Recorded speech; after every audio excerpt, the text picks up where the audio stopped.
It is 6:00 p.m. on Tuesday, August 27th, 2024. I'd like to welcome everyone to the Peoria City Council meeting. I'd like to call the meeting of the Peoria City Council to order, and I'd like to welcome everyone who's in our City Council chambers as well as our listening audience at WCBU.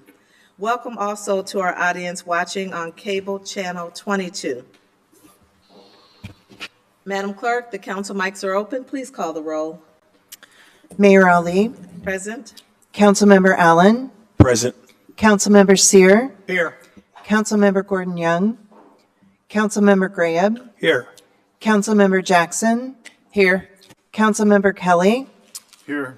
Councilmember Euler, Here. Councilmember Riggenbach, Here.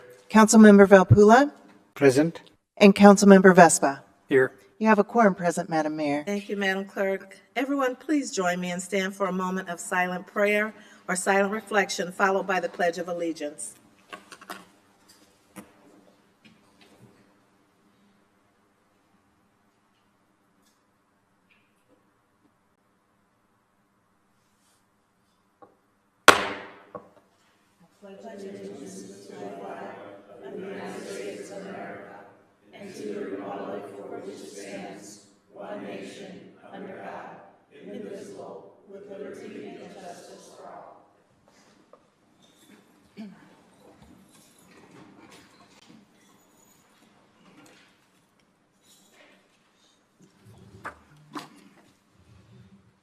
Madam Clerk?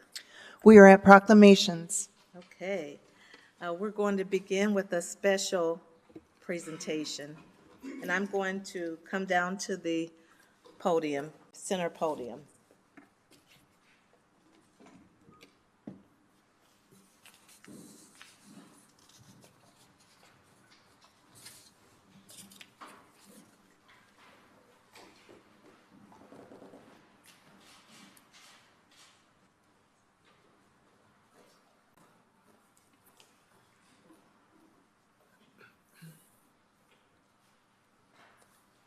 This is a presentation for the Peoria Tribe of Indians of Oklahoma. I say again, the Peoria Tribe of Indians of Oklahoma. We are honored to have with us today Chief Craig Harper, Chief of the Peoria Tribe of Indians of Oklahoma.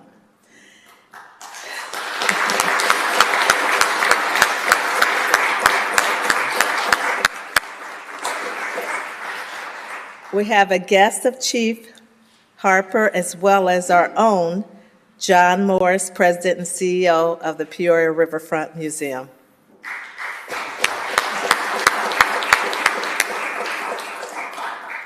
Tonight we have a historic presentation to make in the spirit of friendship. In many ways, it's among the most important presentations since these council chambers were constructed in 1897. On behalf of council members and all 113,100 people of the city of Peoria, Illinois, we welcome our special guest, Chief Craig Harper and the Peoria Tribe of Indians of Oklahoma. Chief Harper, we are honored to have you visiting Peoria City Hall in the city that bears your tribe's name, Peoria.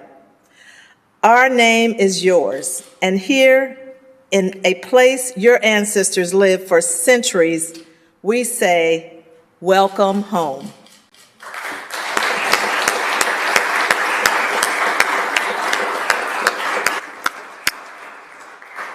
Chief Harper of the Peoria Tribe is now serving in his second term as the elected leader of more than 3,700 Peoria Tribe members.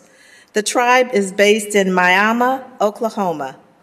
As leader of the tribe, he provides over a multifaceted, independent nation that operates businesses, cultural, social service, and educational initiatives and lawmaking duties. Chief Harper is here in Illinois because of the important first-of-its-kind business within our community. The Peoria Tribe's talented carpentry business was commissioned by the Peoria Riverfront Museum to construct the new cases for the Center for American Decoys in the museum. And this is the new center. Yesterday, 14 beautiful new cases housing more than 100 decoys were dedicated and made possible by the gifts of local philanthropist Christine Bonatti Bowinkle. There is nothing else like these Peoria Tribe cases in the entire country. Decoys are a favorite subject of Chief Harper. They are an art form first invented by indigenous people 2,000 years ago and later adapted by immigrants as a method for attracting sustenance from the sky for their families. Decoys are now recognized as one of the most authentic and original American folk arts, and with the Peoria Tribe's help, Peoria, Illinois is becoming the national center. After more than 2 years in the works, this pioneering partnership between the Peoria Tribe and Peoria's flagship cultural institution has opened a new relationship. As we welcome Chief Harper, we pause to reflect on the remarkable, inspiring, and also difficult history of our relations with the tribe. It is remarkable that our fellow human beings have been choosing to come here in this Illinois River Valley for 12,000 years. For most of that past, it was indigenous people who made this valley their home. The earliest French explorers of the Illinois River, Marquette and Joliet, first passed through present-day Peoria more than 350 years ago, ushering in a new era of French settlement, and there was trade with the Peoria Tribe for a century. Then the Peoria Tribe and others were forcefully removed from Illinois until they eventually settled in Oklahoma. We acknowledge this painful history, so often reflected in the story of other indigenous people across the country. We are so honored to meet Chief Harper and to reawaken our respect and our commitment to a greater understanding of our past. Tonight, we are thrilled to also celebrate the present through the impressive talents of the Peoria Tribe. Let us begin a new friendship in our time. Let us find ways to serve and work with each other, the Peoria Tribe and the city of Peoria. Let us look to the future together. After all, we are connected by your great name, Peoria. Chief Harper, as mayor of Peoria and as spokesperson for our community members today, it is my tremendous honor to present you with a key to the city of Peoria.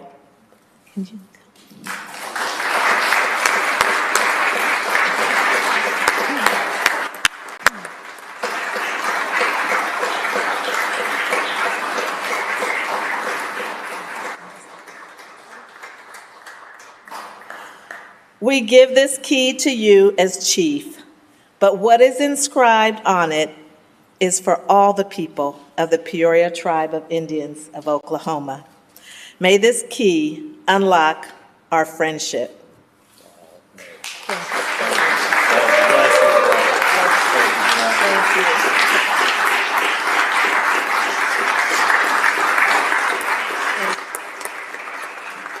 Harper, the election is yours. Thank you. Thank you,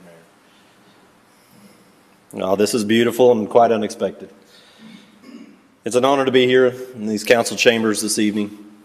As an elected official myself, we understand the procedures, the processes that it takes to run a community, support its citizens, and we honor the work that this city council does and the mayor in those endeavors. So we receive this key, we receive this gift of friendship, and this new opportunity on behalf of myself, our elected officials, and our 3,787 citizens across the nation. You've been quite generous with your hospitality. Thank you. You're very welcome.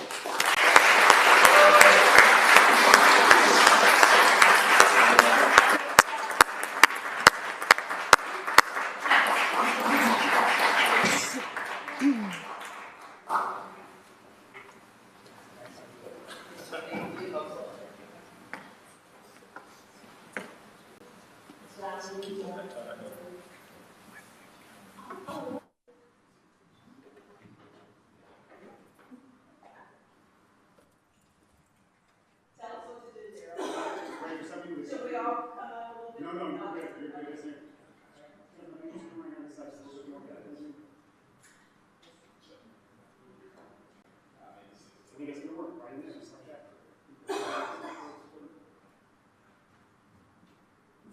It goes to the right. Just right, John, just right around, just right next to it. Yeah. And right here in front. Here. Yep. City manager, please.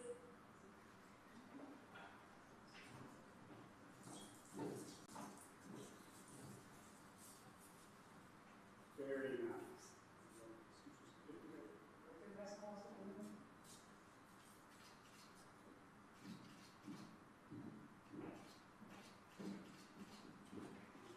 Thank you. You're welcome.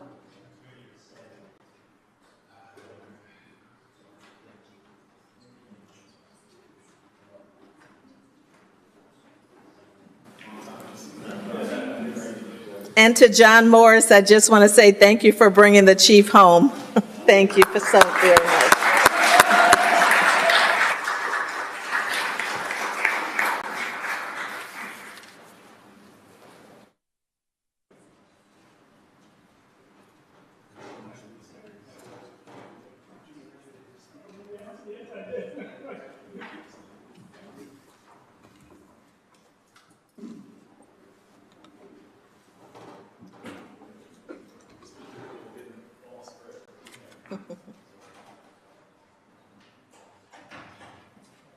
Our next proclamation recognizes International Overdose Day, and we have Chris Schaffner, Executive Director of JOLT, and Trudy Schaffner, Director of Substance Abuse Services. Welcome. So you just get me today. Thank you. Our proclamation reads, whereas International Overdose Awareness Day is observed globally on August 31st each year to raise awareness about the devastating impact of overdose and to promote strategies for prevention and support for those affected by substance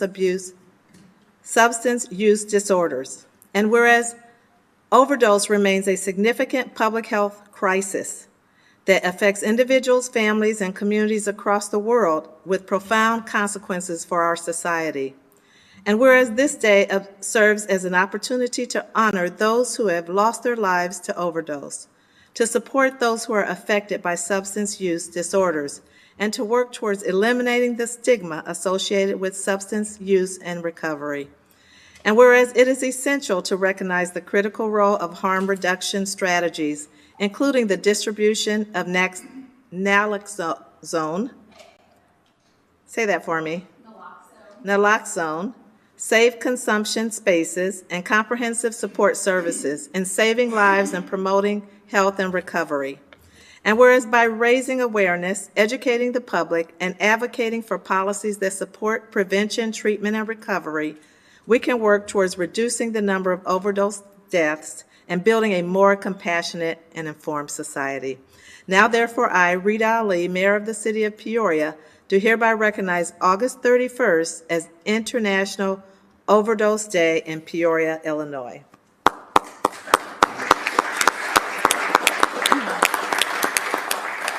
Mrs. Schaffner. Thank you, Madam Mayor, City Council, for joining us in this important work and taking time to recognize a day where we hold space for those who have lost others to substance use passing. And we thank you for your help and cooperation in this fight to end this public health crisis. Thank you. You're welcome. Thank you.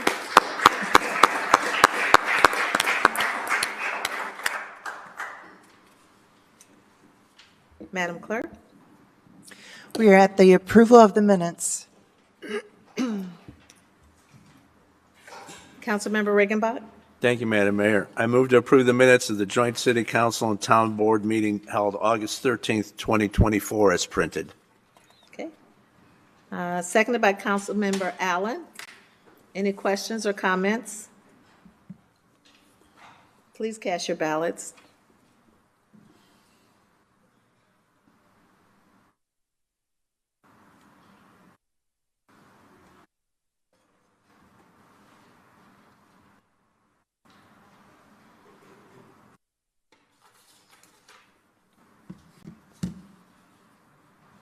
We're still working.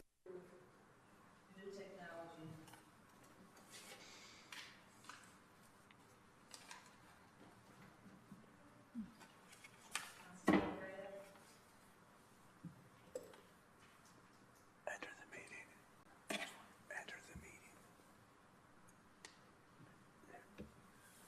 Thank you.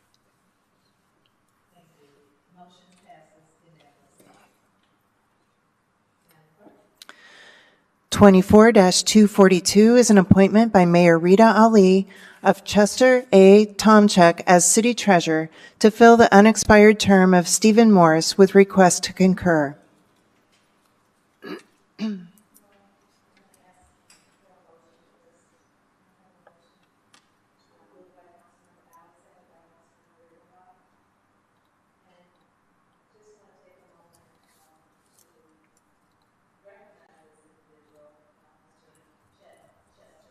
Chester Chet Tomzik. He's been around our community for a very long time. Lives in the Lyndhurst area of the city.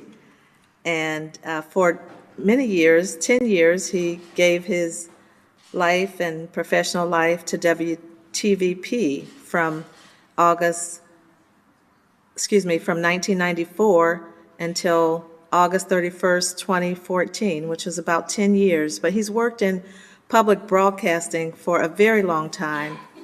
He's a professional with extensive experience in planning, operations, and administration at the local, regional, and national levels. Mr. Tomzik has high level of integrity. He has very strong business acumen. He has extensive community experience, and I would say he's an all-around good guy.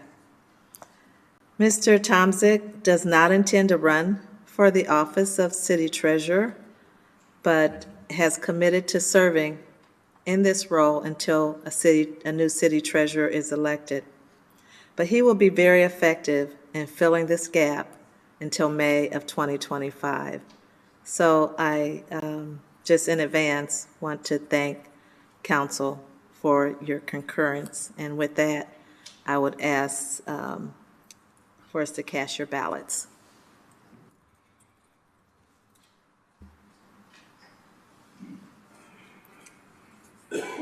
Motion passes unanimously.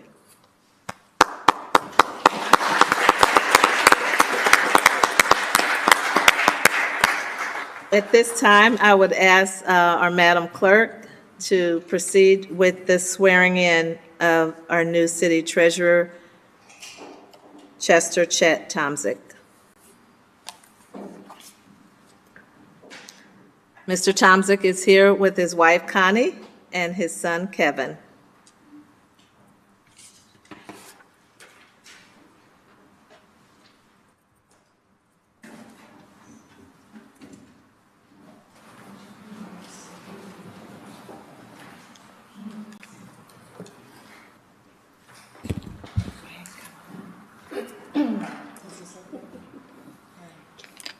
Okay, please raise your right hand and repeat after me.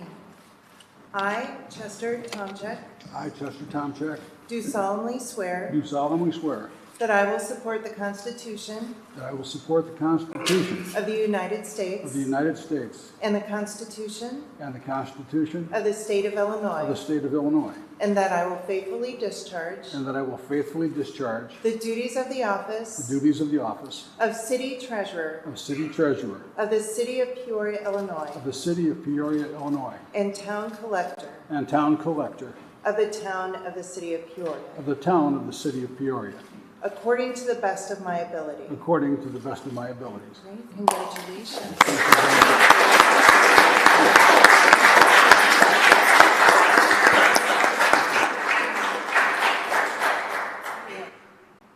Would you like to make any comments?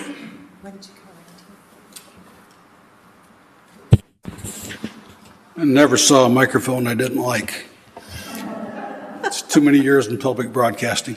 First of all, Madam Mayor, thank you very much for the terrific confidence you placed in me for asking me, and thank you all to the City Council for concurring And I will tell you that this is home. Lived in a lot of different places over our professional lives.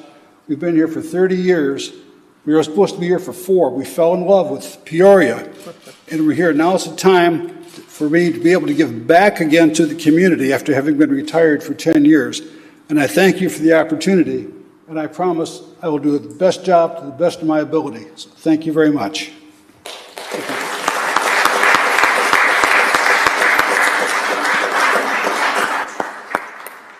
I know he's not here with us today, but I do want to thank Mr. Stephen Morris for his unselfish and dedicated service as city treasurer.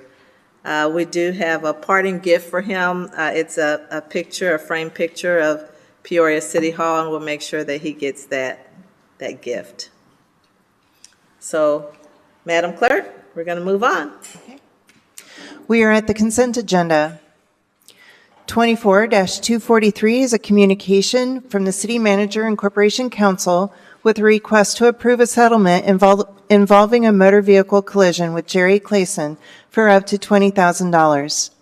24-244 is a communication with a request to renew a 37-month contract with KnowBe4 cybersecurity awareness and compliance training software, with the option to renew for 4 additional one-year terms in an amount not to exceed $50,000 per year.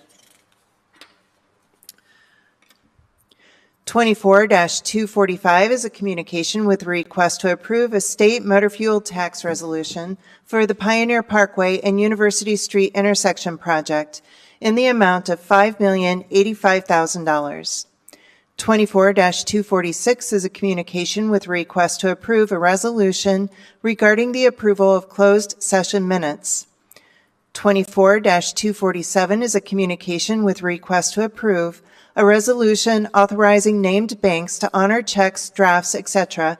of the City of Peoria, authorizing the City Treasurer, City Manager, and Finance Director Comptroller to accept and release securities for safekeeping held by a third party. 24-248 is a communication with a request to concur with a recommendation from the Planning and Zoning Commission and staff to adopt an ordinance to amend Special Use Ordinance Number 13830 as amended in a Class R3 single-family residential district for a church to allow for the installation of a freestanding sign with a height of 7 feet and an area of 45 square feet for the property located at 6801 North Allen Road. 24-249 is an appointment by Mayor Ali to the Advisory Committee on Police Community Relations with a request to concur of Natalie Gruss and Amaya Mitchell. 24-250 is an appointment by Mayor Ali to the Construction Commission with a request to concur of Johnny Jordan. 24-251 is an appointment by Mayor Ali to the Downtown Advisory Commission with a request to concur of Jeffrey LaFerry, Franklin Folger, and Daniel Cooley. 24-252 is an appointment by Mayor Ali to the Fire and Police Commission with a request to concur of Barry Anderson and Terry Cooper.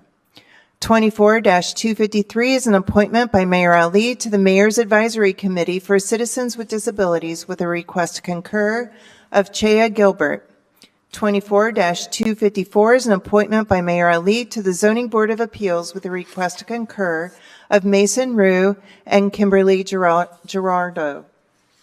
And 24-255 is a communication from the City Manager and Corporation Council with a request for a second 6-month extension on the approval of the site application for a Class A tavern liquor license with a Subclass 1 4 a.m. closing hours with on-site consumption and retail sale of alcohol for the new Peoria Puff, Inc., doing business as the Neon Bison at 617 Main Street with recommendation from the Liquor Commission to approve, and that concludes our consent agenda. Thank you, Madam Clerk. Are there any items to remove from consent? Councilmember Graham? No items to remove. No? Okay. Any items to remove? Councilmember Seer? Thank you, Madam Mayor. Move to approve. Seconded by Councilmember Graham. Any discussion? Please cast your ballots. Motion passes unanimously.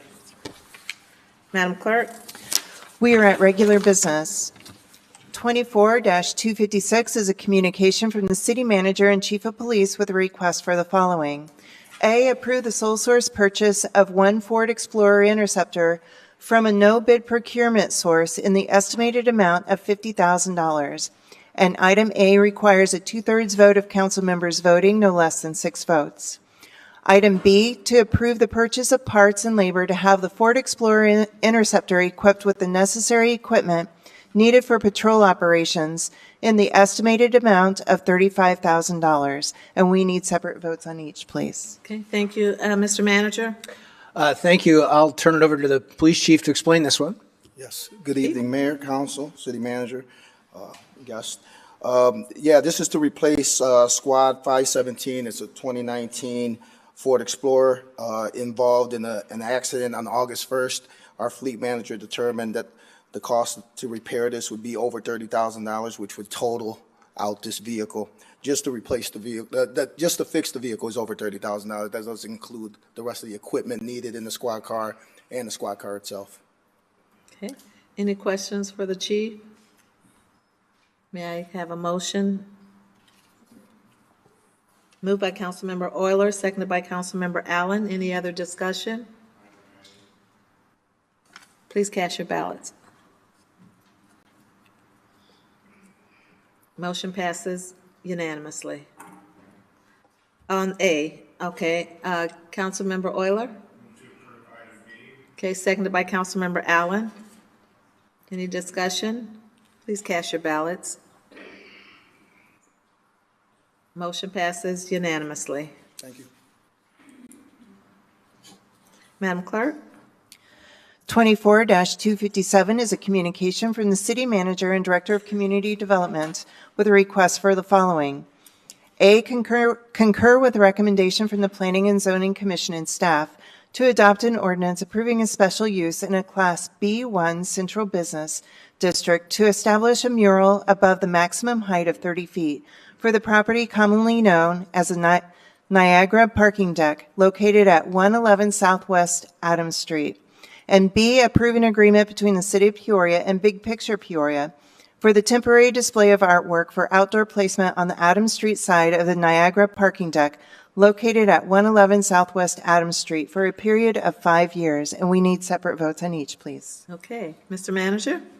Thank you. I'd like to turn the floor over to our Strategic Communications Director and our Assistant Director of Community Development to talk through this item.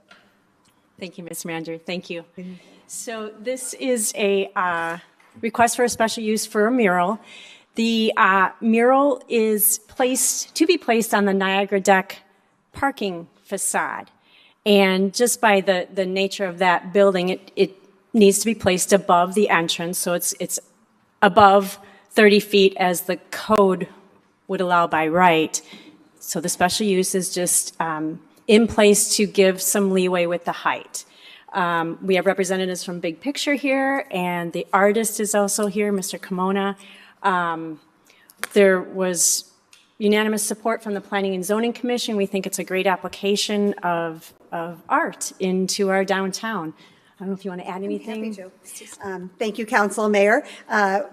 This project also went to the Public Arts Advisory Commission, which I'm the staff liaison for, and also met with unanimous support. I don't think I need to remind all of us how important public art is in our community, and especially this piece of public art, which will be on the Adams Street side of the Niagara Deck, will be even in better visibility now that we're doing the one-way, two-way street conversion, which we all know wants to slow people down. What a great way to slow down and savor some artwork.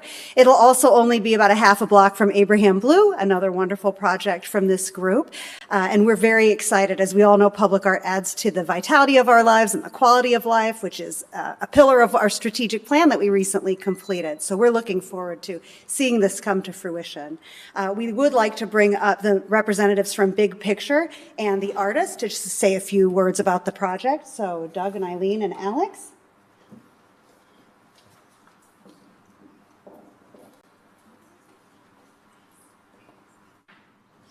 Please give us your full names. Certainly. My name is Eileen Loinig. I live at 9115 Picture Ridge Road in Peoria. Madam Mayor, members of the council, Mr. City Manager, thank you for this opportunity. And I have to say, Stacy said a few of the things that I was going to say, so thank you, Stacy. And thank you, Leah. Big Picture Peoria launched in 2018 with the installation of Abraham Blue on the Peoria County Courthouse. This mural, Live Greater, is the title of this mural. This will be the 32nd mural that we will be creating for the community. And we are very proud to be part of this process. To create this mural, Big Picture Peoria commissioned 5 artists to create concepts based on the theme Live Greater. And from that, once we had the concepts in hand, we arranged for a jury of city staff members as well as the members of the public, and they unanimously agreed that Alex Carmona would be the artist for this project. The piece will be framed in the same manner as Abraham Blue and be printed in a way that will allow ventilation from the parking deck. So I'd like Alex to say a little bit about his art. Thank you very much. The piece of art is, I know we don't have a picture of it here today, but it is the theme Live Greater. And it was really hard for me to kind of encompass how great it is to live in Peoria. We moved here from Colorado 5 years ago now, and my wife and my 3 kids, we just really love this city, and we're really happy we moved here.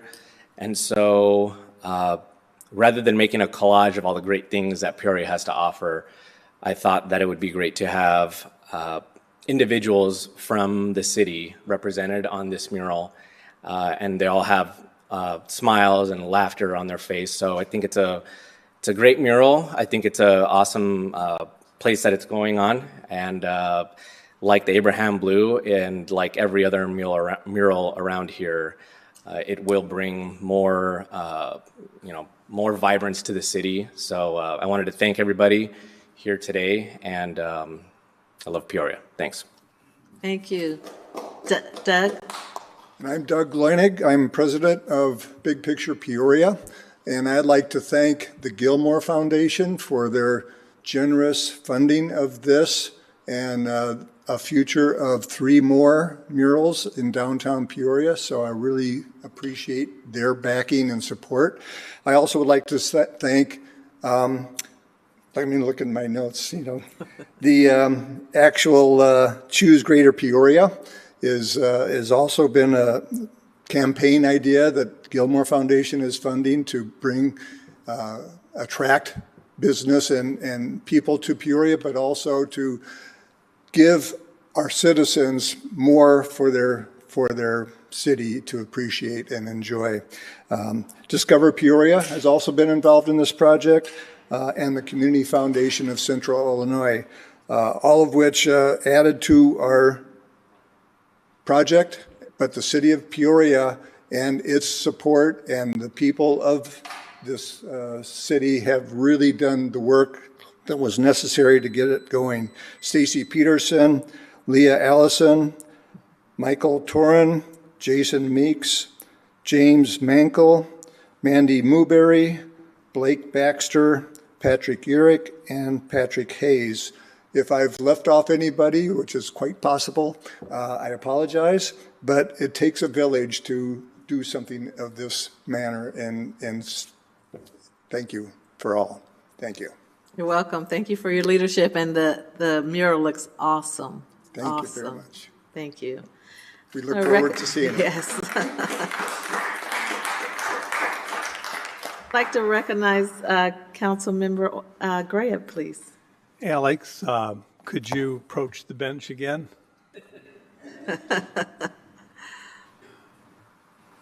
We have 3 distinguished members, as you and I were discussing before the meeting, Mayor Ali, 3 distinguished members of our creative class present who are adding so much to the vibrancy of Peoria and our downtown. Alex, I want you to know that I received some calls involving some nervous people who have businesses downtown, and they said, what in the world is this mural going to have? What is it going to depict? And I assured them it wasn't going to be any of our tyrants of the 20th century, that it was going to be something that they would like. And when I saw it, I had to think maybe it was a contemporary version of Norman Rockwell. It was like no one in particular, really, I suppose, but everybody in particular. Can you elaborate a little bit on what your vision was, or since it's great art, we should all read into it whatever we want as a Rorschach test? My intention was to show the diversity of Peoria. I have a friend up there who is a state policeman. I have a neighbor on it, and we just have young and old and people from around the city. So like you said, it's not particular to one person, but it just, I feel like it does encompass the vibrant culture of Peoria. Very good. And Alex is fairly new to Peoria. Been here several years from Colorado? Yes. And so I think we have a lot to be thankful for. And I would move to approve the recommendation from the Planning and Zoning Commission and staff to adopt the ordinance approving the special use in a Class B1 district to establish the mural above the maximum height at 30 feet for the property commonly known as the Niagara parking deck located at 111 Southwest Adams Street, parcels delineated, as delineated. Is there a second? Seconded by Councilmember Velpula. Further discussion, Councilmember Regenbach? Thank you, Madam Mayor. Yes. I want to echo the sentiments of my colleague and thank the Loynigs for their leadership in bringing art to Peoria. It's so exciting, and I'd be remiss if I didn't recall one of the first projects that I was aware of, at least, Faces of the East Bluff, and what an impact that had on that community. And Alex, this is just thrilling to see this. And when you mentioned the fact, Eileen, that there's 3 more in the works, that just makes us all anxious and excited to see when we will have you back here to unveil the next one. So, one question though: is there a date for when the installation will actually take place? We've been working with the city, and we had a meeting this morning. The installation will begin the evening of September 4th. The plan is, because of the street and the parking deck there, the team will install the mural overnight. They'll start about 10 p.m., and they plan to be finished at 5 or 6 the following morning on September 5th. That's if the weather holds and a lift doesn't break. So if otherwise, they will work again the evening of September 5th. Wonderful. Thank you very much, and thank you, Madam Mayor. You're welcome. Councilmember Allen? Thank you, Madam Mayor. I just want to provide some comments of excitement, gratitude. This is amazing. I work out of the county courthouse, so I get to admire Abraham Blue every day, and it's just changed the overall vibe of downtown. And so I'm very excited about this addition. So thank you to the leadership of Doug and Eileen and Big Picture and everything you all do contribute to the art scene. And Alex, I'm excited for you. I got a chance to meet you and your wife a year and a half ago or so, and just to see you coming from another area, getting engulfed in our community, and then adding something to it as well too. I think that's a good story that we need to tell, that Peoria is a place for everyone, and if you want to get involved and make it a little bit better, we have a place for you here. So again, thank you all so much, and look forward to seeing this contribution to downtown. Thank you, Madam Mayor. You're welcome. Councilmember Kelly? Thank you, Madam Mayor. I would just like to say that I'm really enamored with this, with the rendering of this mural. I have thought for some time that the Lincoln mural it would be iconic for our city, quite unique, etc. Just a wonderful thing. This may rival that. I think it's just beautiful, and it's so creative. So thank you very much for taking the time. We're very happy that you are a Peorian at this point, and keep up the good work. Thank you, Madam Mayor. You're very welcome. I've always said that Peoria's greatest asset is its people. So I'm thrilled that you're showing Peoria's people. Thank you very much for the kind words, everyone. Thank you. You're welcome. With that, I think we are ready to vote on item A.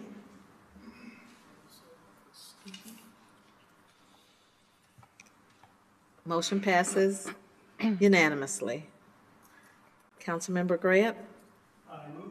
Approve as outlined for a period of 5 years. Okay.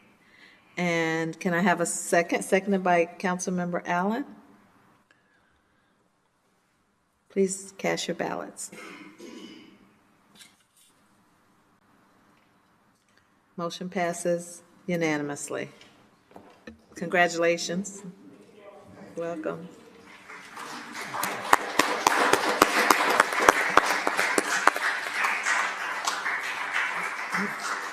Madam Clerk? We are at unfinished business. 24-143 is a communication from the City Manager, Corporation Counsel, and Director of Public Works with a request for the following. A, approve an amendment to the landfill to agreement with Waste Management, Inc., pending review and approval by the State's Attorney's Office. And B, adopt an ordinance amending the City of Peoria 2024-2025 biennial budget relating to the Solid Waste Fund for additional work from both for multiple added services in the amount of $100,000. And item B requires a 2/3 vote of council members voting, no less than 6 votes. Mr. Manager.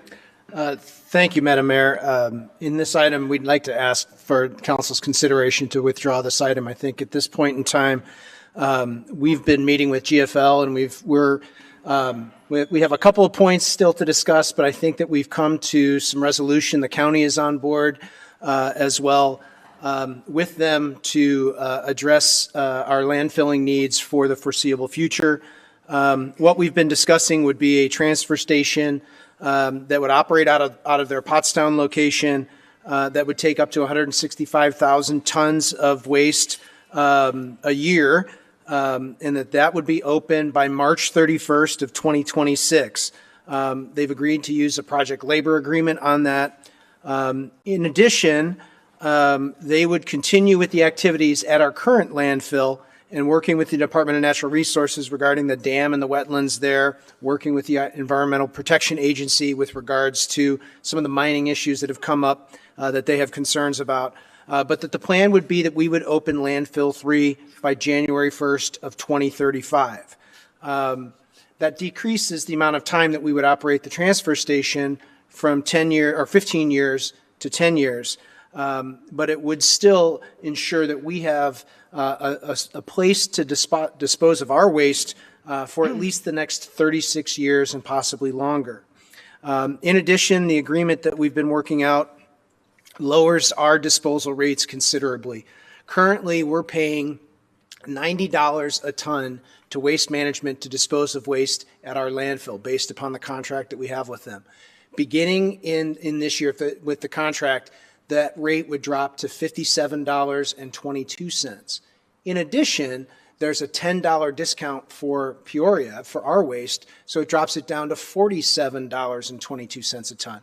Now that'll go up on January 1st contractually by whatever the rate of inflation is. We'll know that in November.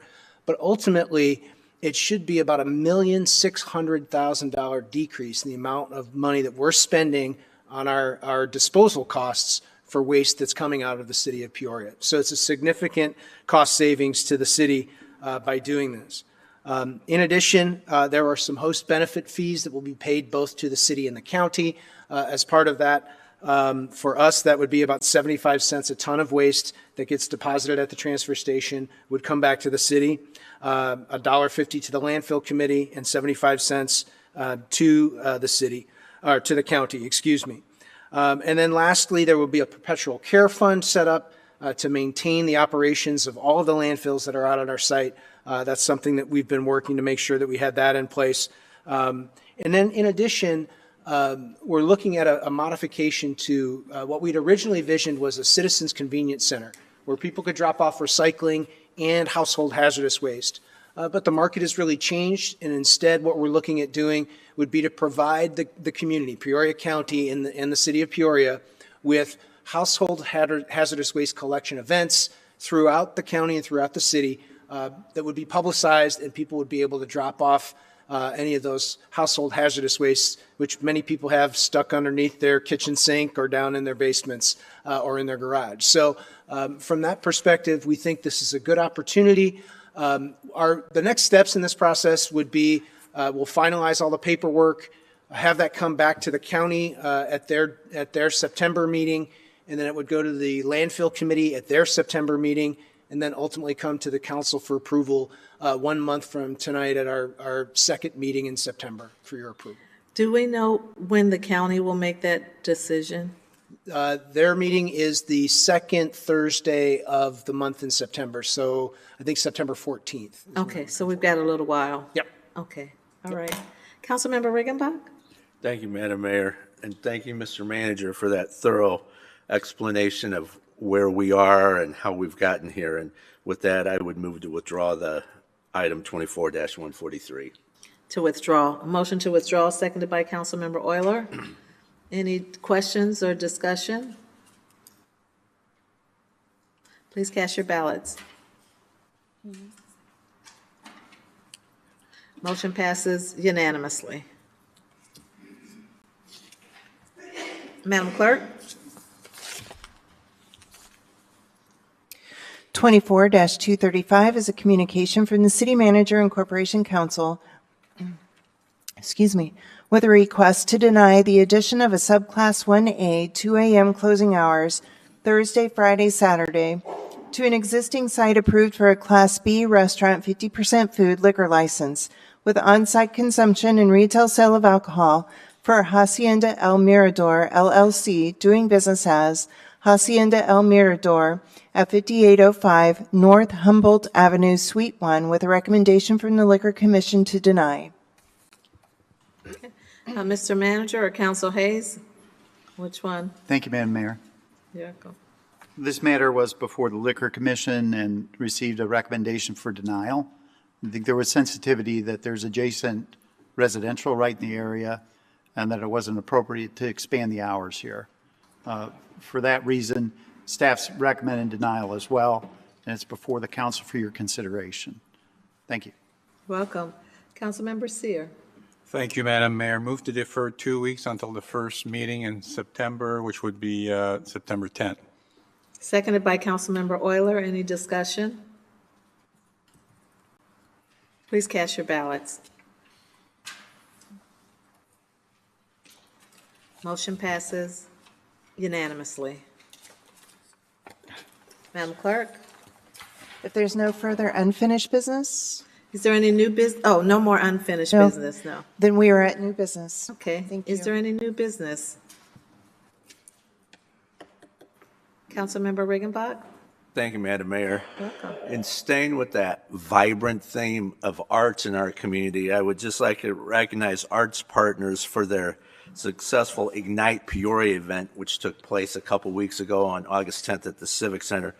Literally thousands of people came and were exposed to different kinds of art and crafts, and it was just an amazing event and showed again the diversity that Peoria offers.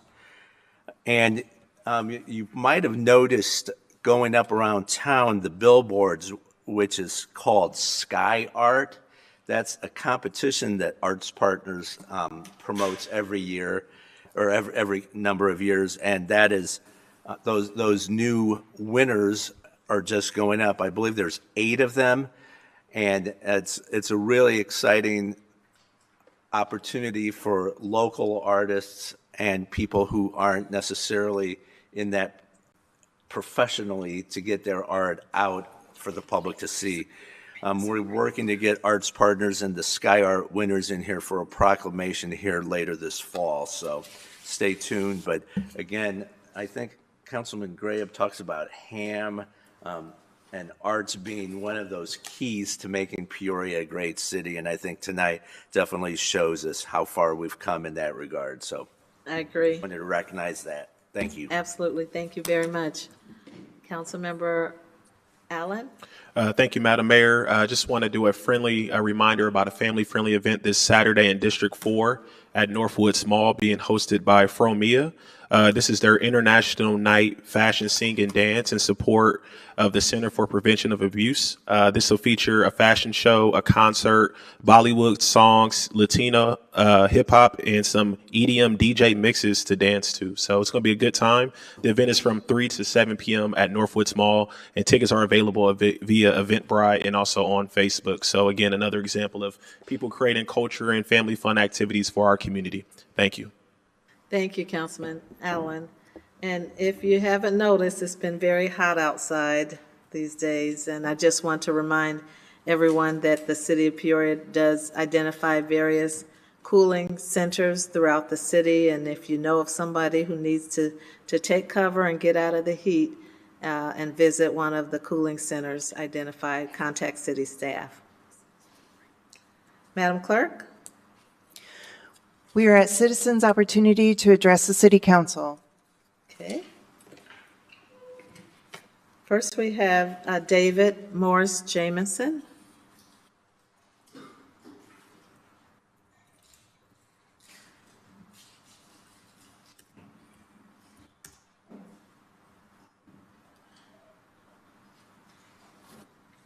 Oh, you got it. Okay, thank you. Mr. Jamison.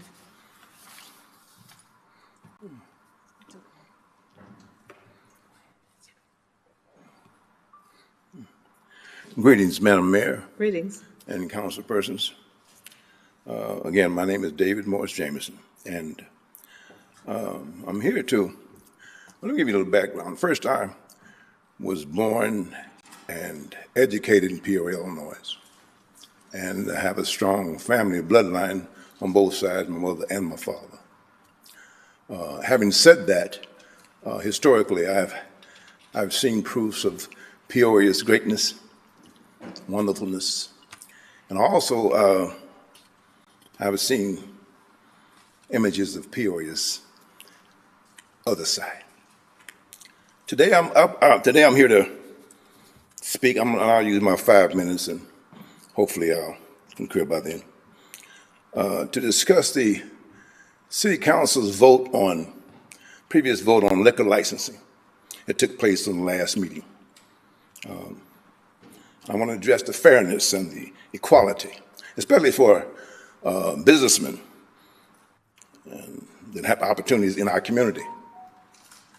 Now, optics are very important. When the public sees a divided vote along racial lines, with black members voting, including the mayor, voting for Mr. Sargent's petition,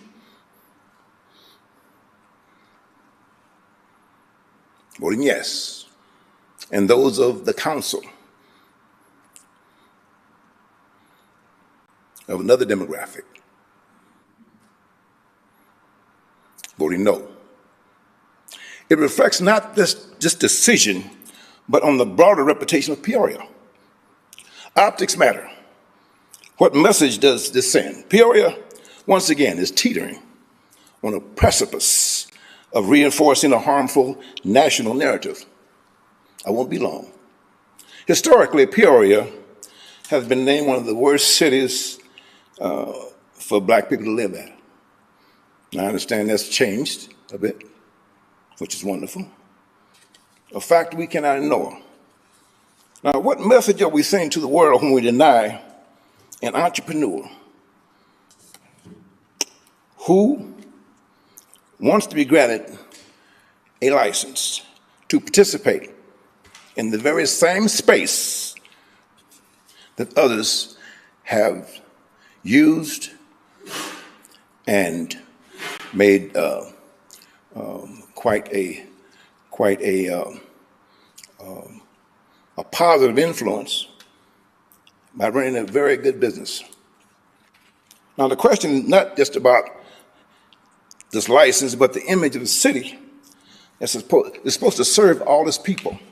Again, I won't be very long. The very location, Twin Towers, was home to the Creve Coeur Club. Now, I have history there too. My mother, at one time, she worked there. She's deceased now, of course. They held the liquor license for many, many years without complaint. So why all of a sudden this business owner wants to do the same? Do we suddenly hear about concerns about neighborhood buy-in, fiscal responsibility? Sounds like double standards have consequences. They further cement the idea that black business owners are held to a higher and unfair standard. Now, Mr. Sergeant, I understand the vote's already been taken. I'm just sharing my comments and ideas. He's asking for the same rights that were afforded to the Creve Coeur Club and other businesses within a very short distance from here. He was seeking to serve a diverse clientele, just as his predecessors did. Yet we denied him what we so readily allowed for others. Peoria cannot continue to be a city where entrepreneurs, black entrepreneurs, and other entrepreneurs have few opportunities to operate successful businesses. Now, Councilman Allen, I'll just mention the name, made a compelling point. Young black professionals have virtually nowhere to go in Peoria to enjoy food and drink in a social atmosphere. Now, by denying this license... Thank you, Mr. Jameson. Your done. time's up. Thank you. Okay. Well, thank you very much. You're welcome.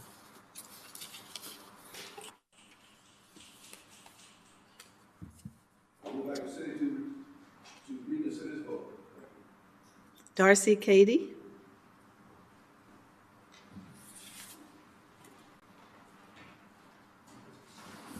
Good evening, City Council.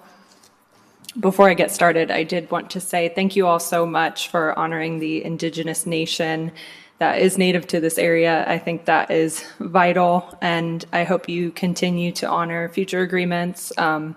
Those treaties could not be honored in the past, and that's why they were evicted from this area, but it's very important to recognize Indigenous nations in this country, so thank you. So you'll see many of us here tonight wearing red, and that is to support passing a ceasefire resolution, hopefully here in the near future. I wanted to share with you a short statement of someone who has spent the last 10 months living in genocide. Her name is Basan. So on the eve of her birthday, this past Sunday, she wrote, "There are killers and terrorists in our streets, walking like an organized army, and claiming morality while you give them weapons. This army beheads children, it blows up our homes while children are inside, and you are watching. History has taught us that the silent spectators will sadly have their turn. This evening is so scary. I am losing hope every day of returning to the north of Gaza Strip and of an ending of this, quote, war, of some peace after a 10-month-long genocide. Everyone is procrastinating and giving time for Israel to kill us all. But please, if I die, just remember an entire people being killed, being exterminated on screens, on your TVs, in your comfortable living rooms." Her name is Basan Auda. She turned 26 yesterday. And as of 1 month ago, Basan has been nominated for an Emmy Award for her report, "It's Basan from Gaza, and I'm Still Alive," in category of Outstanding Hard News Feature. Basan has a right to live, don't you think? Ceasefire now, and thank you.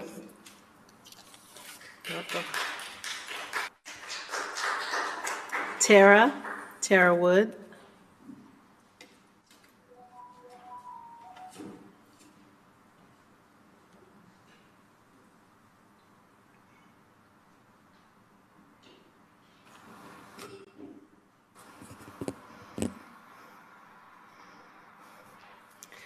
Good evening, honorable council members and Madam Mayor, Dr. Ali. My name is Tara Wood, and I'm here as a member of Peoria for Palestine to demand that the voices of Peoria's humanity be heard. Peoria for Palestine is Peoria for peace, Peoria for justice, Peoria for freedom, and Peoria for humanity. As we speak, tax-paying residents of Peoria are financing war crimes against Palestinians who have been living under Israeli occupation for decades, without peace, justice, freedom, or their human right to self-determination. According to the ICJ, United Nations, Amnesty International, and Human Rights Watch, to name a few. Our leaders were quick and have remained persistent in their condemnation of Hamas's war crimes. However, not only have our leaders remained mostly silent on the public genocidal statements coming from Israeli officials, they have continued to politically and financially support the war crimes being committed by Israel. Our leaders are defining war crimes by who commits them, as opposed to the act itself. The voices of reason and humanity around the world and here in Peoria will never stop speaking of this shameful, inhumane double standard. The implications of this criminal hypocrisy includes a growing number of people like us living with the knowledge that our taxes support the bombing, maiming, sniping, burning, kidnapping, illegal imprisonment, sexual assault, torture, and starvation of innocent civilians, including children. Our taxes are not funding Hamas, but we are paying for Israel's scholasticide and ecocide. We are paying for the truth to be silenced with the killing of Palestinian journalists. We are paying for the destruction of food, drinking water, energy, communication, and sanitation facilities in Gaza. We are paying for the elimination of Gaza's healthcare system.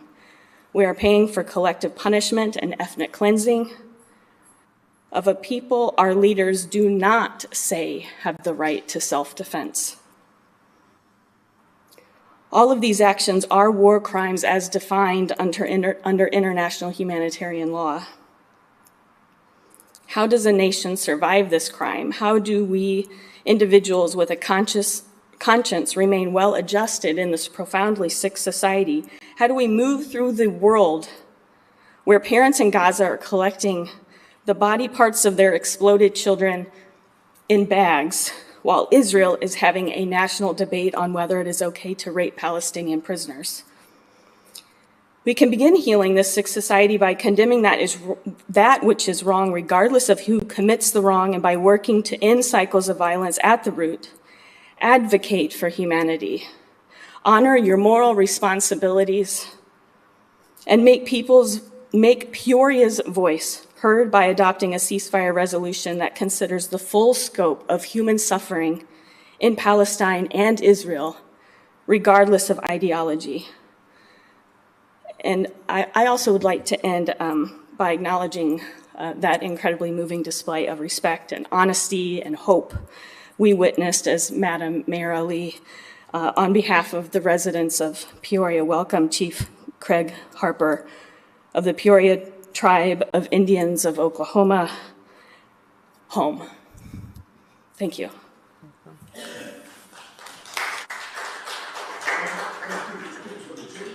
Charles King.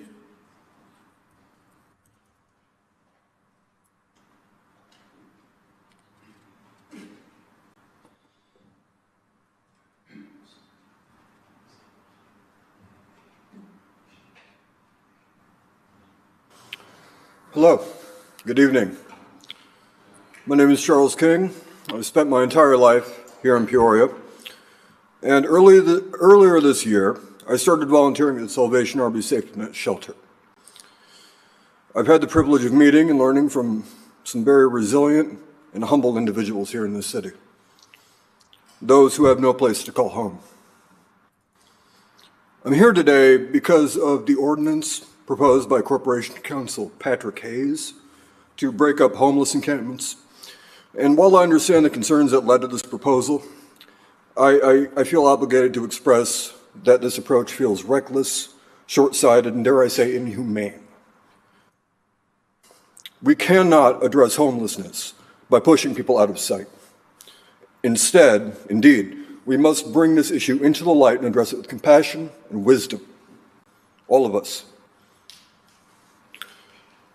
Homelessness is a complex problem, one that cannot be solved in a single meeting or with a single ordinance.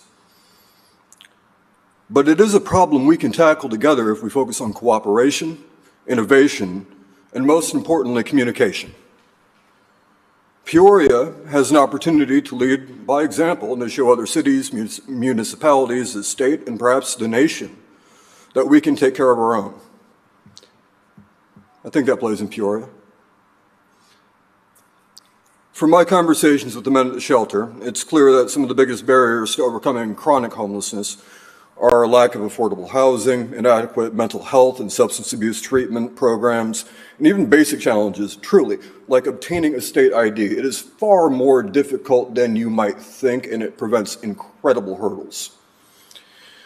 These are solvable problems, I think, if we approach them with creativity and a genuine commitment to making a difference. But solving these problems requires something more, a direct and ongoing dialogue between this council, the homeless population, and those who work tirelessly to support them. And we have some of them here today, a few individuals right here. And the fact is, they're living this reality every day. We have to collaborate with those in social services and those living under the roof of these kinds of shelters to try and tailor solutions that are practical rather than with some kind of broad generalizing sweeping ordinance that might end up inadvertently hurting a lot more people than helping them. I do feel the need to point out a bit of history. Closing Zeller was disastrous for the city. It was, I mean, I know that we're trying to correct that problem, but the fact remains, it proved to be a disastrous situation, which was already a nightmare. Those with severe mental illness who have nowhere to go, they turn to shelters, which were already modestly funded and staffed. I understand that there's a facility being built to help accommodate the needs of those with significant mental health issues, but in the interim, I feel that we both must reject such reckless propositions, such as those made by Council Hayes, and institute practical, creative solutions to meet the needs of the community. We could start small with some kind of pilot project, perhaps a few tiny homes as they're called, or really, I think, sanctioned encampments. Evaluate the success, and then, depending upon where we're at, expand if it's feasible. The financial benefits are real. Grants, public-private partnerships, and volunteer efforts can all contribute to reducing the long-term cost of emergency services while improving public health and safety. It seems rather pragmatic. But none of this will be effective without the input of those who are on the front lines, you know, the people living in these shelters and those working to help them. We need to ensure that their voices are not just heard, but are integral to the decision-making process. By assembling perhaps a panel that includes representatives from the homeless community and social service providers, we may stand a chance at developing solutions that are informed, compassionate, and effective. Peoria has the potential to set an example here, as I said, not just for the state, but for the entire country. We're in a unique position. We have a lot of interesting programs that do quite a lot to help individuals, but we're always falling short. I feel like something really can be done if we come together here. Thank you, Mr. King.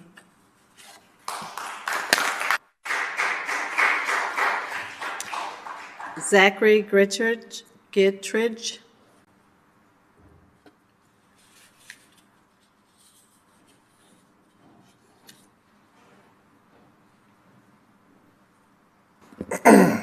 It's 95 degrees out today. I did spend a short amount of my day going around to different encampments, passing out water and ice and food. According to the federal government, homelessness in this country has reached its highest level since the government began reporting data back in 2007. On any given night, it is estimated that 600,000 people are unhoused across this country. The number of homeless encampments across this country have reached levels hitherto unseen in over a century. It is estimated that 78% suffer from mental health issues and 75% struggle with substance abuse. As you continue to contemplate new ordinances to manage Peoria's homeless residents, I want to provide details about the Supreme Court case, City of Grants Pass v. Johnson. The decision overturned a previous district court ruling, Martin v. Boyce. Martin banned municipalities from enforcing public camping ordinances against the homeless whenever the number of homeless individuals in a jurisdiction exceeds the number of practically available shelter beds. It had ruled by the district court that punishing people with nowhere to go constituted cruel and unusual punishment under the Eighth Amendment. The Eighth Amendment states in full quote, "The excessive bail shall not be required, nor excessive fines imposed, nor cruel and unusual punishments inflicted." The majority of the Supreme Court disagreed in Grants Pass for a number of reasons.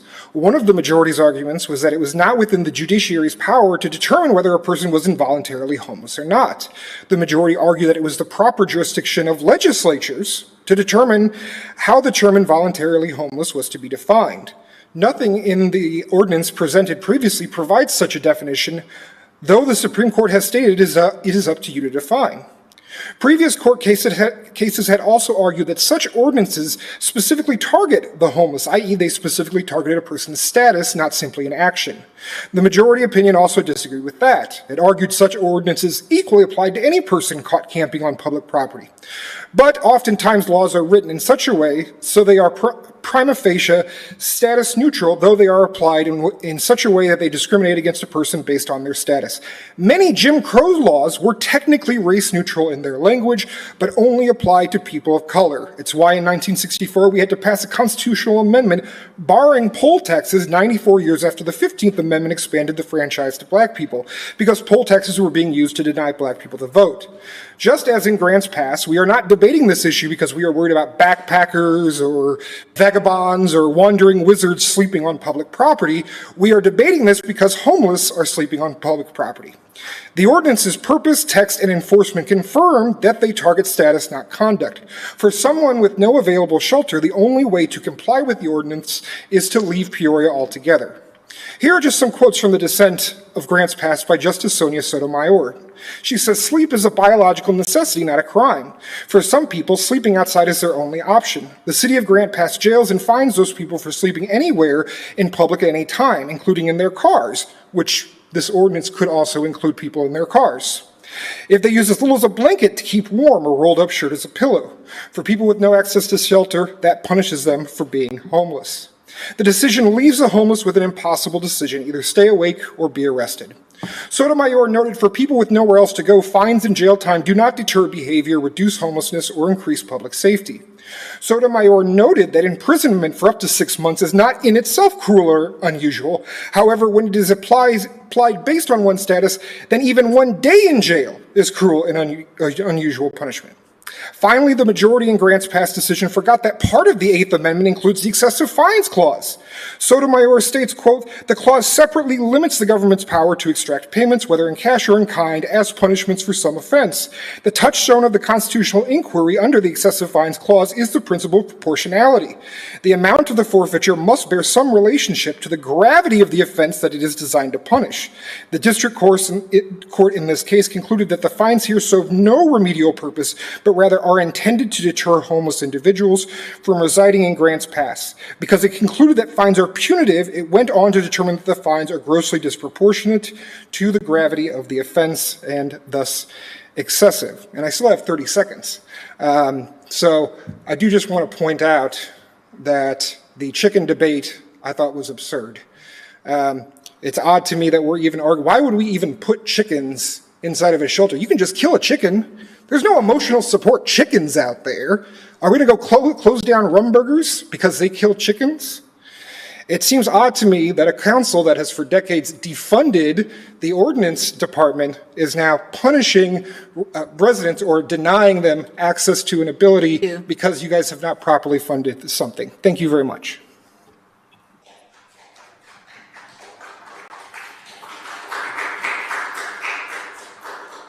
Dr. Hind Akar.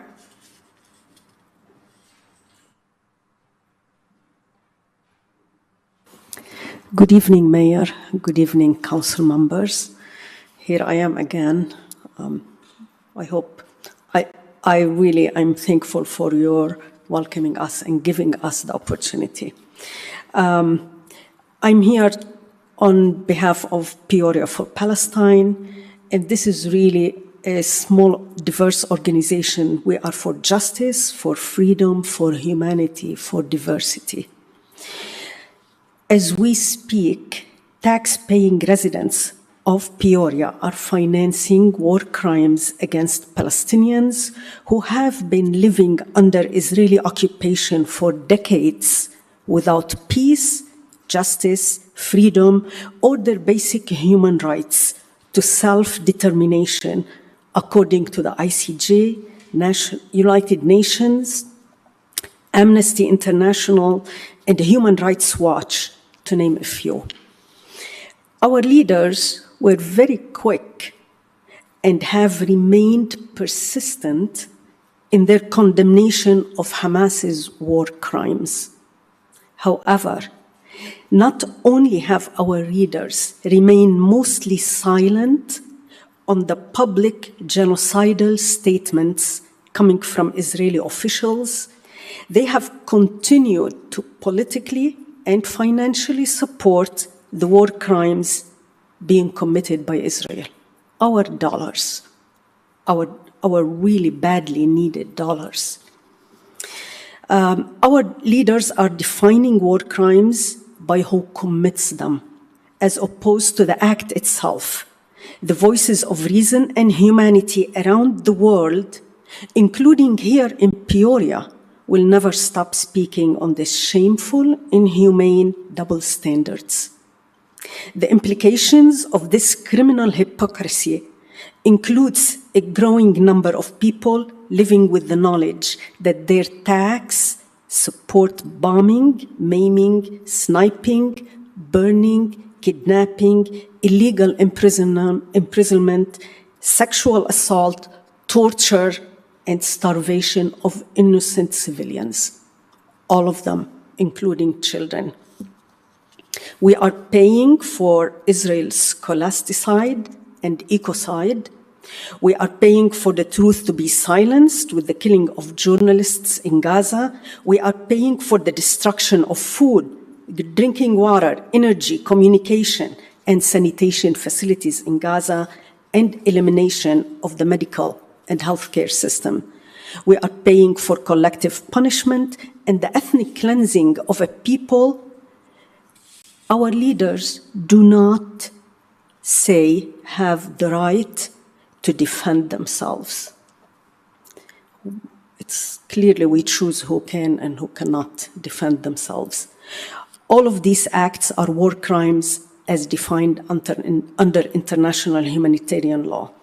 So how do we move as a society through a world where parents in Gaza are collecting the body parts of their exploded children in bags, while Israel is having a national debate on whether it's okay to rape Palestinian prisoners? We really need to come together to heal our sick society. We need to start by condemning which is wrong, regardless of who commits the wrong, and by working to end cycles of violence at the root.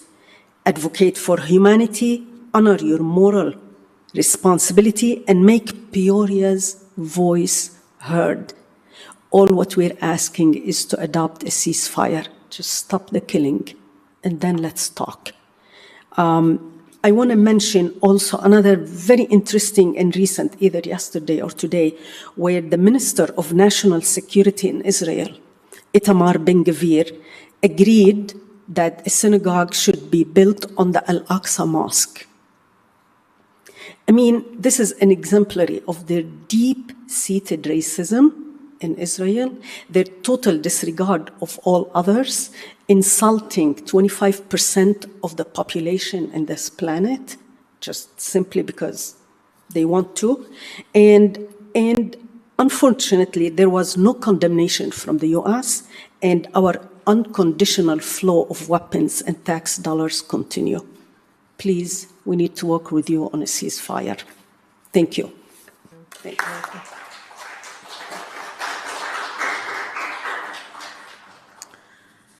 Lee Gann.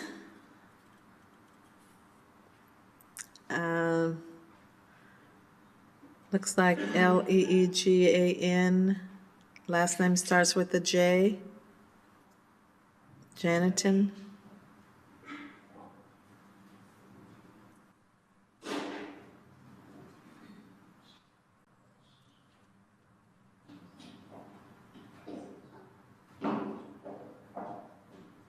evening, Peoria Council, Mayor, and the Chambers. I want to say thank you for allowing me to speak on the regard of homelessness.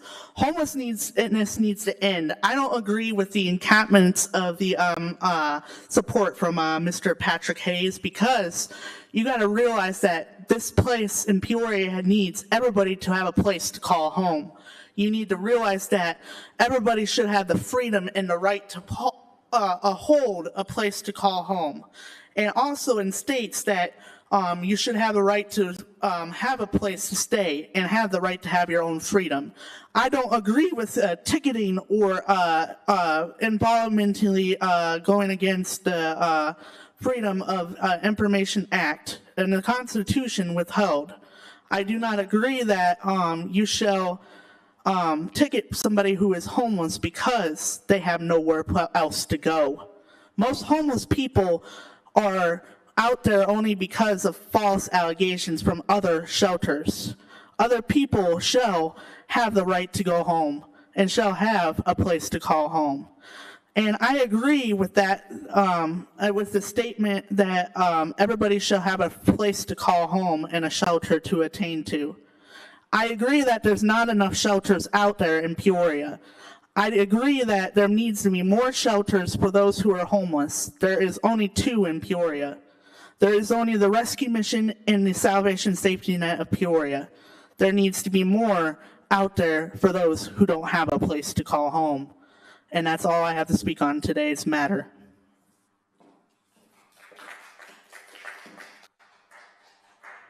Iyad Isab.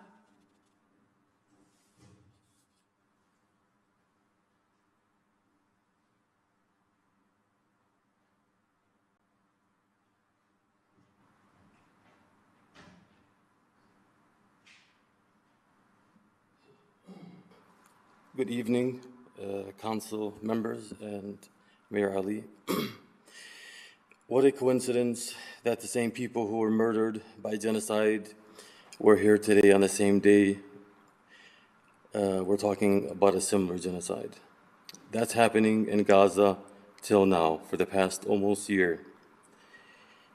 They are only asking what should have been done hundreds of years ago to protect the Indians, which is protect them because of for kids and people from greed, land grabbing forces like the Zionist regime. First, by at least condemning the genocide in Gaza. How can you stand against this barbarism?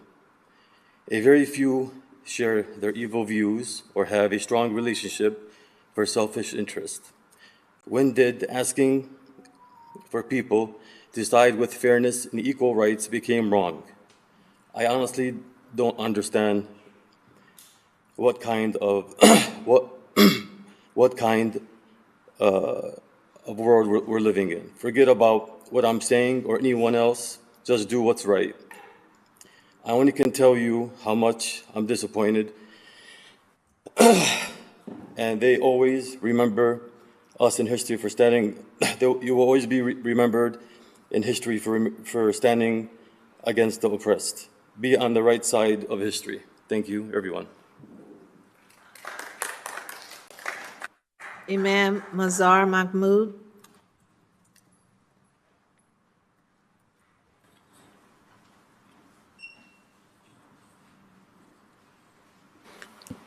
Assalamu alaikum wa rahmatullahi wa barakatuh, and greetings of peace, Madam Mayor and City Council leaders. First, I want to commend the artists in our city and our City Council for accommodating the efforts in creating a mural that celebrates the happiness and the smiles in Peoria. I've been here for 6 years. It's such an amazing place to live and, raise my children. And such art is a testament to the power of community and the importance of finding joy and unity in our shared spaces. This mural reminds me of another powerful mural, the one of George Floyd in the West Bank in Palestine. That mural stands as a solemn commemoration of his life, his martyrdom, and the brutal injustice that led to his death at the hands of police brutality. A tragedy that resonated not only here in America, but across the world, even in the West Bank in Palestine, where people live under the shadow of illegal military occupation. I bring this up because recently there have been voices saying, if you don't support our cause, we won't support yours. It's disheartening that we put such a price on the cause of humanity, as if our empathy and solidarity are transactional. The mural of George Floyd in the West Bank symbolizes a shared struggle against oppression and injustice. It's a reminder that the cause of humanity transcends borders, and our support for one another should not be conditional, but rather rooted in our shared human values. I also want to address a false rumor that has been circulating, suggesting that we do not support the release of the hostages. Let me be unequivocally clear.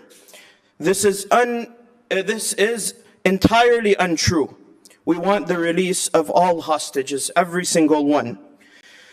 The Palestinian hostages and those hostages of the occupation who are in Gaza.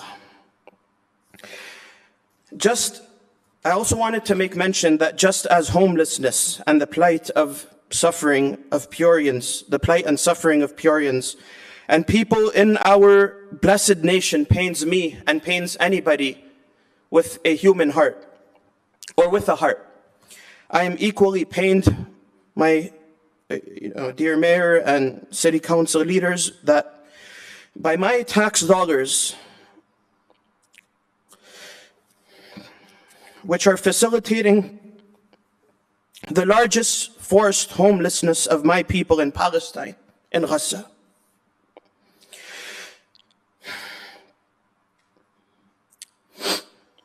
I can discuss the tragedies, but I don't have time. Just to briefly mention, since our last City Hall meeting, 100 worshippers, while praying the Fajr Salah, which is the dawn prayer that Muslims pray in the morning, they were massacred to such an extent where their bodies are not even recognizable in Gaza while they're praying. Prayer, churches, mosques, synagogues, worship places, homes, mandirs, they're no-go, they're sacred.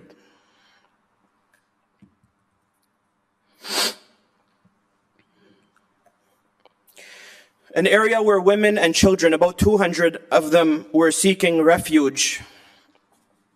The IOF soldiers barged in, shooting aimlessly, not caring about the value of life, or that child or those children and women and elders who have a future ahead of them.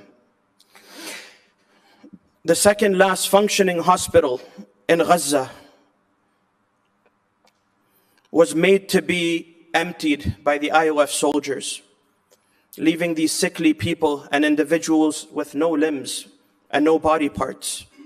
And at times, their critical organs being harmed, nowhere for them left to go. And this is all with our tax dollars, Madam Mayor.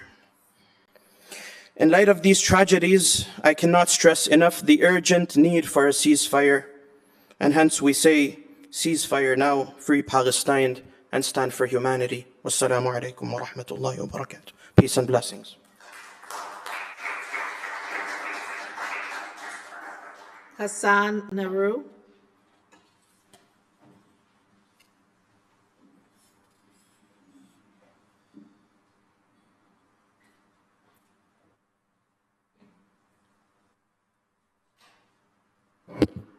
Thank you, Madam Mayor and Council members, for giving us the opportunity to speak.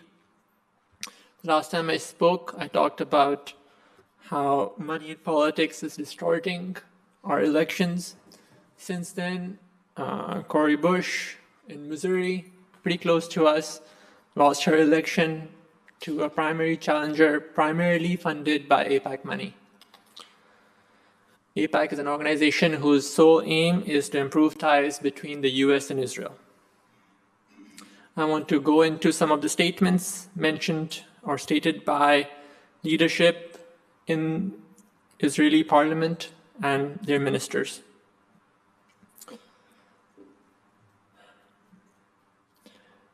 Said by a member of the Knesset, if all of Gaza are refugees, then let's scatter them in the world. There are 2.5 million there. Each country would take 20,000 people, 100 countries. It's human. It is required. Said by another minister, the Minister of Heritage. One of the options is to drop an atomic bomb on Gaza. Sent by the finance ministers. The unequivocal goal of this war we are in the midst of is the complete dismantling of civilian capabilities. Notice here, they're not talking about military infrastructure, civilian capabilities.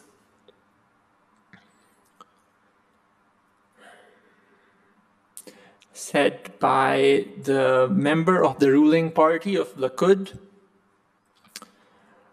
all the preoccupation with whether or not there's internet shows that we have learned nothing. We are too humane. Burn Gaza now.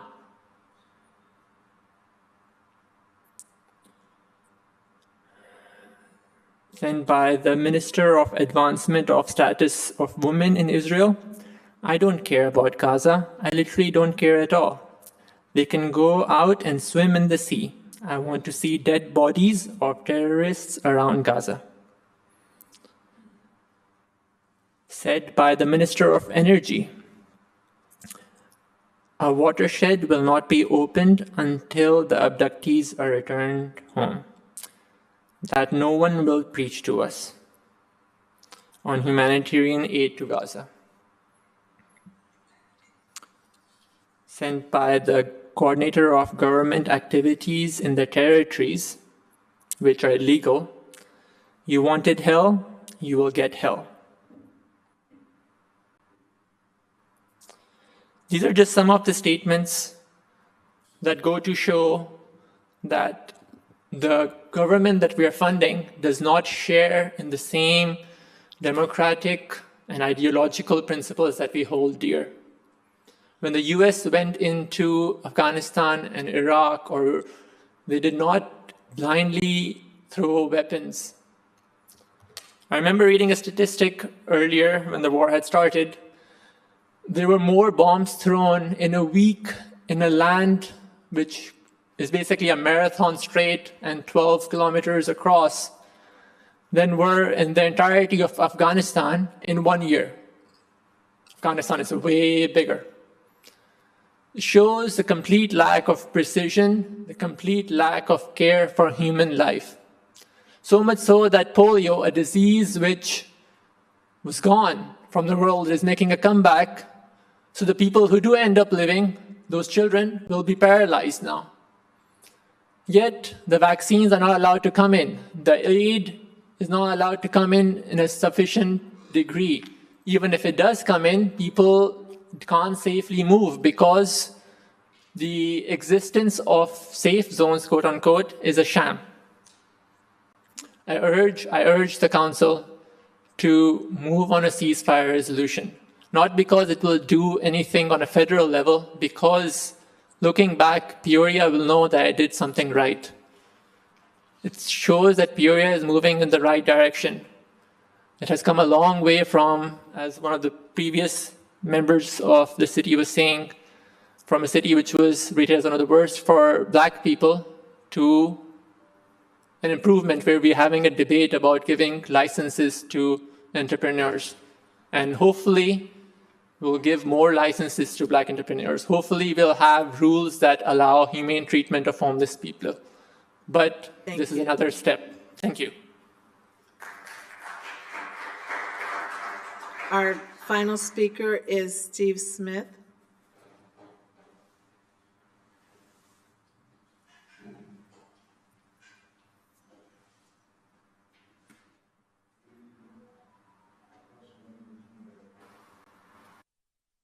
I wasn't going to come up and speak. I've been to these meetings several times here, and across the river because I actually lived in Tazewell County. But I have been homeless for a while, and I do see it as a problem. I have some solutions to it. Oh, I speak lowly anyway. There is a big problem with homelessness in Peoria. I don't agree with Keegan because what he said were the only 2 men's shelters in Peoria. There are more women's shelters, but since I'm a man, why, it's pretty much what he said. There's a lot of tent dwellers. There's a lot of violence. There's a lot of racism on many sides against Asians, whites, blacks, yellows, reds, take your pick. But I really think it can be overcome. I'm lucky enough to have a degree in industrial technology from Illinois State University. I went to Eureka College the first year and a quarter. And I'm thankful to have my education, except for sometimes I feel like ignorance is bliss. Because there's so many things I can see that can be done better. I've found in the process of being homeless, losing my home, losing my business, losing every vehicle I had, which were part of my business, the homeless people seem to be more generous than the rich people. As a rule, they'll give you the last shirt off their back, while the people that are rich want to just seem to get richer. I can't say that I haven't been rich, but I shared it. Anyway, I do have a problem with the downtown stuff too. I remember when downtown in Peoria was a booming city, and it could be again, but not under the processes that are in effect right now. I had a spot that I'd been trying to get since 2008 downtown. Somebody else has got it now, but it was because I lost everything I had and I couldn't get it with 43 cents. I do have a degree in psychology, and Zeller was mentioned before. I like having the ICC satellite there where Zeller was. I think it could be more successful than Zeller, but there are so many people that are homeless that really do need psychological help, and they can't afford to get it on their own. I've worked as much as I could without any pay, and I'd be willing to again to help turn this whole thing around. I'm going to cut it short here. I have a lot to say about downtown. I'm more of a I've got a degree in industrial engineering, but I'm more of a civil engineer now than I was an industrial engineer. And even though I've been in the service, I fought Star Wars under Reagan, and I gave up a star, and I'm not considered a veteran anymore. And in Illinois, I can't collect disability, even though I fell off the peak of my roof holding an electric chainsaw out to here so that I wouldn't cut my head off. But in Illinois, I can't get disability at 74 years old. And I don't mind, because I'm working and I'm walking sometimes without my cane now. But I really think we could change some things in Peoria by some of us being less lazy. And it may be Thank you. not very humble of me to say this, but I'm not lazy and I'll do anything I can to help. Thank you.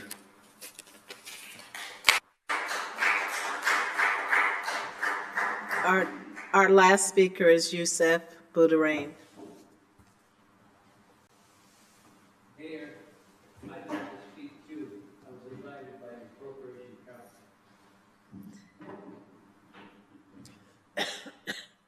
Council. Can somebody give him a card to complete? And you'll be our last speaker.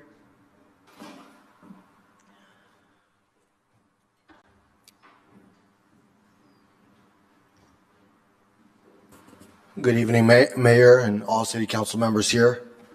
So I do want to first address the main issue, two of the biggest issues that we're talking about today. First, the homelessness issue. Myself being an assistant state's attorney in Tazewell County, prior working for Peoria County, when unfortunately due to leadership, I departed and went to Tazewell County. I see the issue of homelessness everywhere when I go from Peoria County to Tazewell County. I can tell you one main thing: fining and putting homeless people in jail is not going to solve the issue. The core problem to this issue, the core problem to the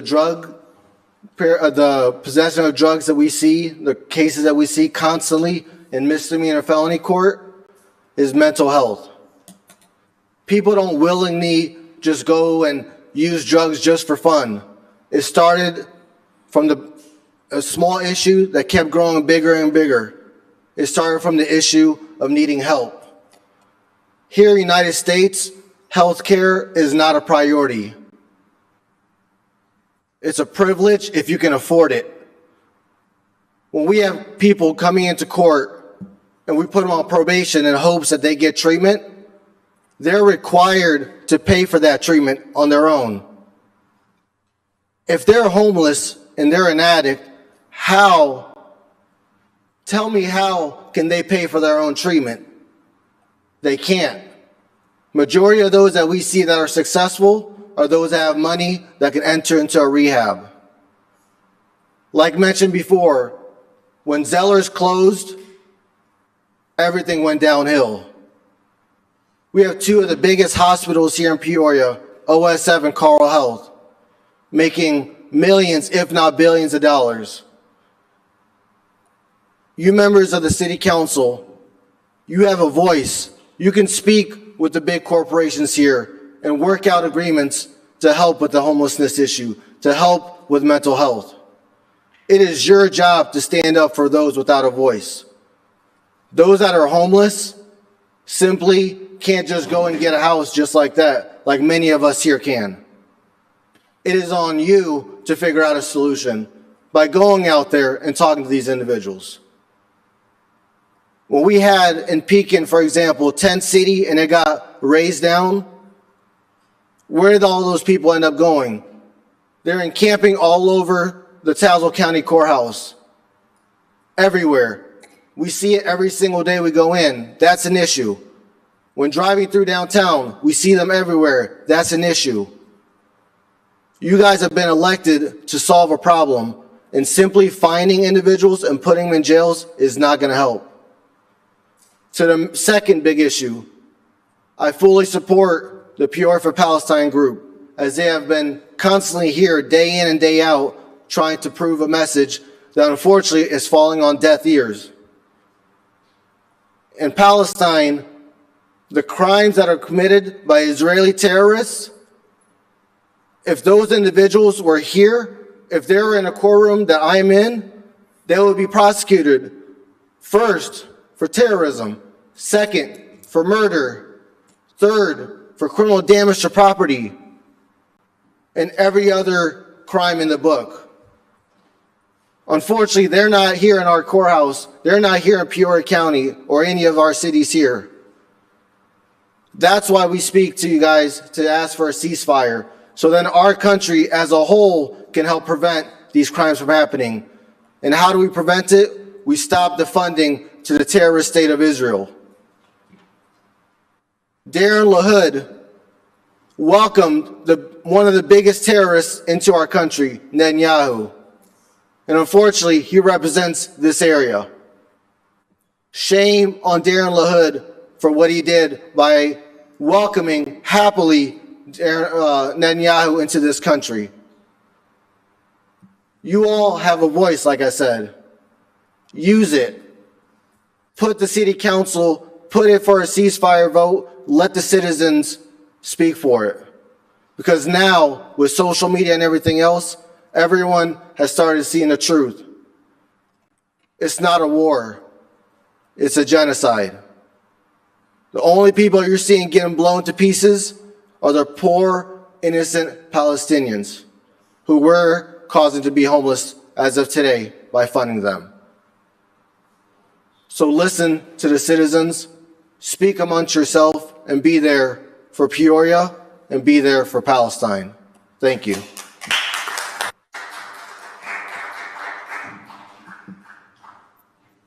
This is our final speaker, Harrison A. Stepp.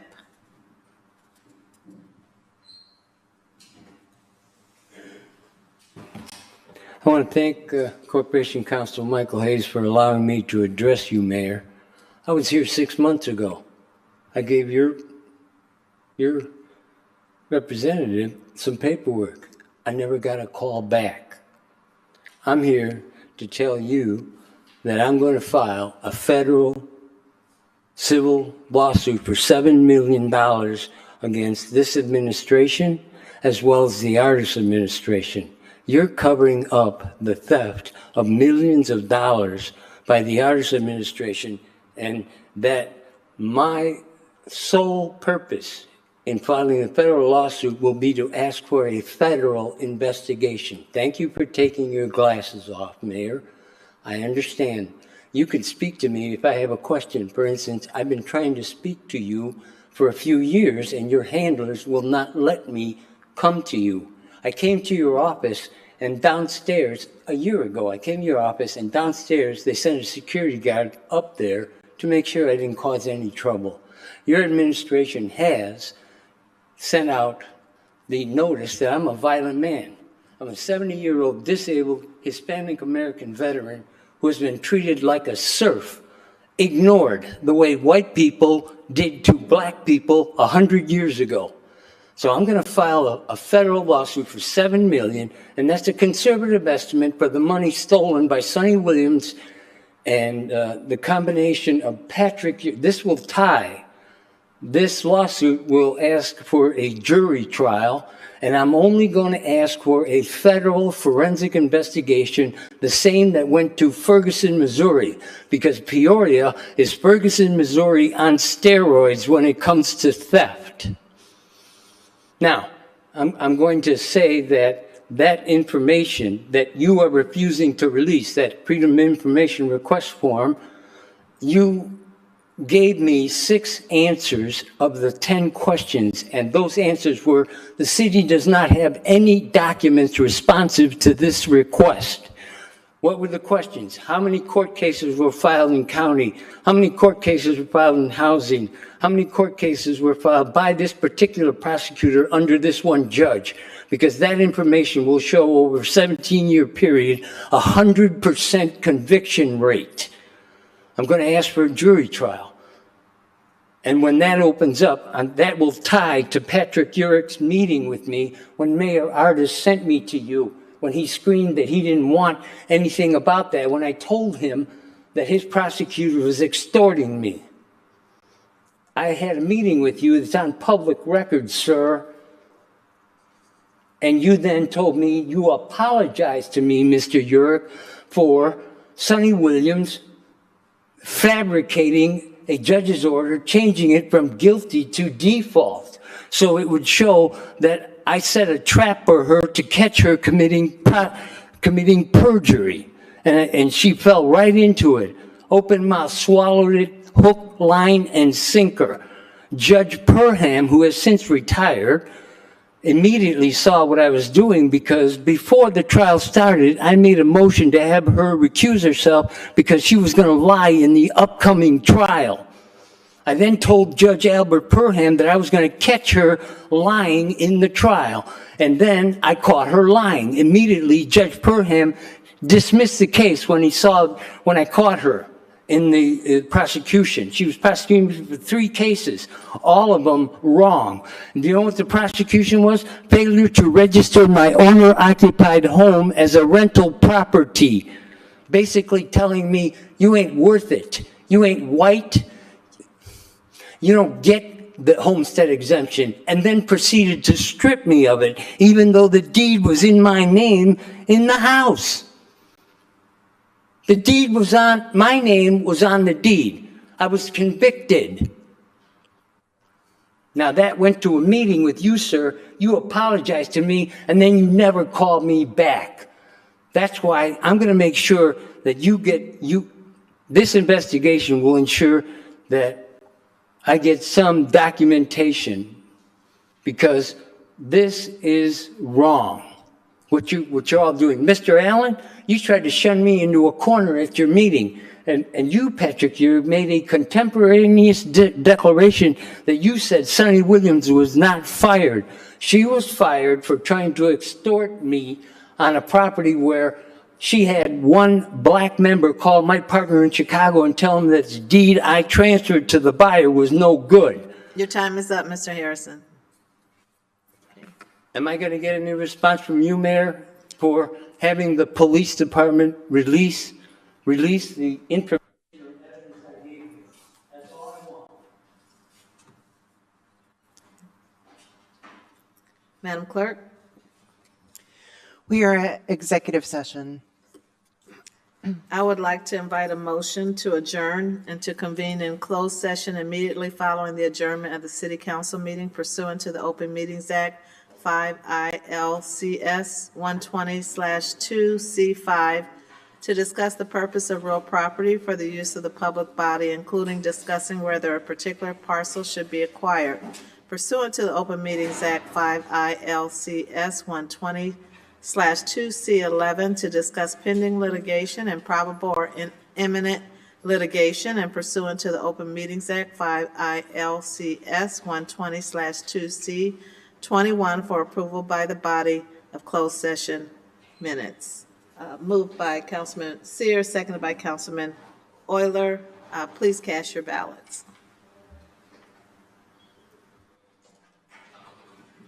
Councilmember Kelly? You vote.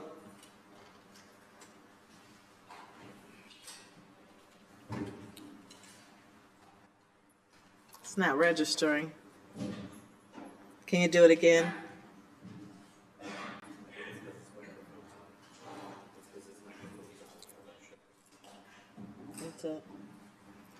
We'll just acknowledge it. Thank you for your service.